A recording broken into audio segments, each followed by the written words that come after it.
బాధితురాల్ని liquor scam తో నాకు ఎలాంటి సంబంధం లేదు కవిత, నాకు ఆర్థికంగా ఎలాంటి లబ్ధి చేకూరలేదు, ఆధారాలు లేకపోయినా అరెస్టు చేసిండ్రు, నా ప్రతిష్టను దెబ్బతీసేలా మీడియా వ్యవహరిస్తున్నది, నా ఫోన్ నెంబర్ను టీవీలో డిస్ప్లే చేసిండ్రు, ఈడీ సిబిఐ కేసులో 95% ప్రతిపక్ష నేతలపైనే ఉన్నాయి, అధికారంలో ఉన్నప్పుడు ఎందుకు అరెస్టు చేయలేదు, సాక్షులను ఇప్పుడు ఎట్లా ప్రభావితం చేస్తాను అని ప్రశ్న మీడియాకు లేఖ విడుదల చేసిందట.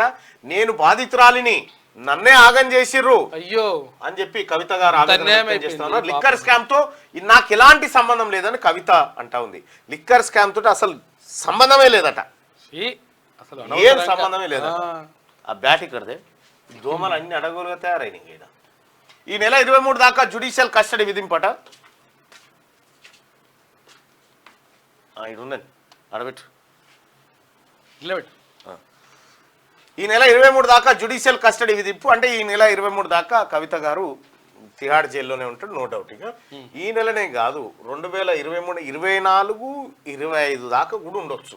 ఇప్పటికే 25 రోజులు అయింది. 25 రోజులు అయిందా? అంటే జ్యుడిషియల్ కస్టడీ తర్వాత జైలు కలిసి కలిసి